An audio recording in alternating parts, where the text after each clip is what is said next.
Almost 90% of WA's hospitality venues are expected to reopen after today's announcement. Darius Winterfield is at the Windsor Hotel tonight. Darius, some changes for customers too. Well, Michael, you'll be glad to know that from next Saturday, you'll actually be able to walk up to a bar and order a beer, and you won't need to order a meal as well.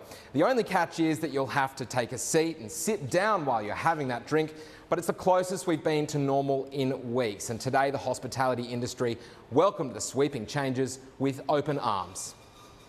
For months now, life for WA's hospitality industry hasn't been all beer and skittles. What we had was basically devastation to the industry. But today, music to the ears of venue operators and punters, pubs are back. We're back with a service and a smile and good quality food. Phase 3 of eased restrictions fast-tracked.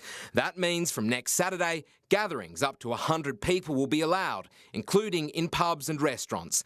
Larger venues with separate areas can have up to 300 people.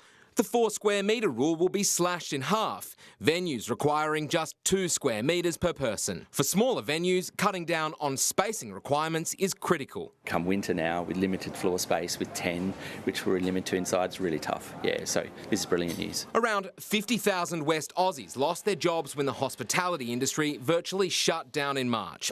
Since then, venues have been allowed to open with 20 patrons, but for most, it hasn't been sustainable to do so. In the numbers that they've just mentioned now, people can have fun and have a good atmosphere and have a good time.